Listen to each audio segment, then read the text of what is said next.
One of the most important things that a franchisee receives when they purchase a franchise is that territory.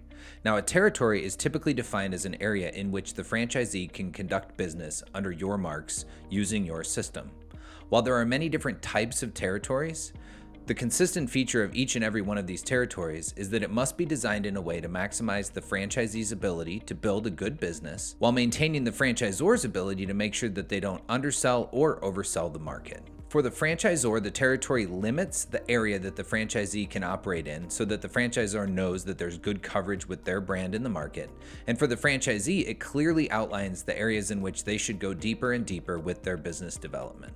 We meet many franchisors who have made or are about to make some pretty big mistakes when it comes to territory design. Oftentimes, they give too big of territories, where franchisees have the right to operate their business in a wide geographic area, but in reality, there's virtually no way that one franchisee could maximize that geography.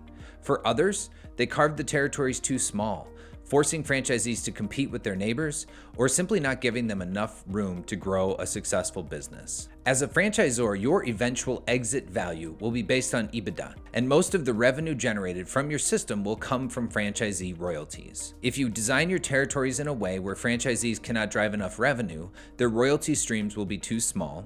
But if you design your territories in a way that you give away too much of the map, you won't have as many total royalty streams coming in. Future franchise buyers, equity groups, and investors will evaluate your available territories and the performance of the existing territories when determining how much your system is worth. At CarPool, we help you design your territories to maximize the number of units that you can sell, while also ensuring that the franchisees who are awarded those territories can maximize their local business investment as well. We take a consultative approach, asking you some key questions to understand your business model and how we can translate that into the right territory design and maps. For example, what size of market does your marketing team need to drive enough leads for a local business owner to be successful in the area?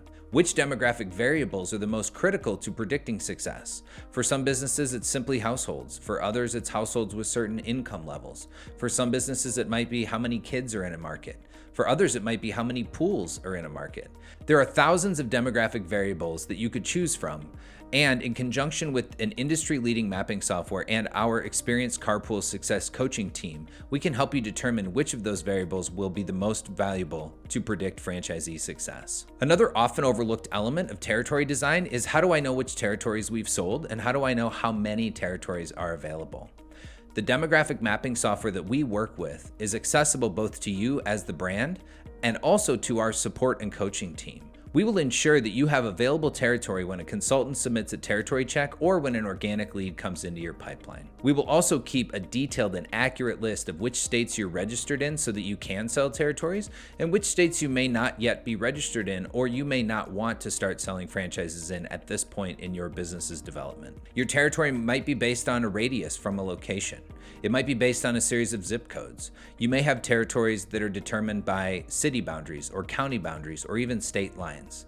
Our team and our software can accommodate any of these combinations. At CarPool, we want to make sure that when you award a territory, you're confident that that is a good territory for that candidate, but you're also confident that you have plenty of room on the map for other interested investors to come in. There's two things that you want to avoid when it comes to territory mapping. Number one, giving away too much room where a franchisee can't maximize it. And number two, requiring multiple franchisees to compete with too small territories where they cannot drive their business to where they need it to be. At CarPool, we help you solve both of these things. And as you grow your franchise, you may find from year to year, as you update your FDD, that your territory definition needs to be tweaked or changed slightly based on what you're learning. Every year as you go to renew your FDD, we will sit down and work with you to understand whether these territories are good to go or whether you need to make some small changes along the way.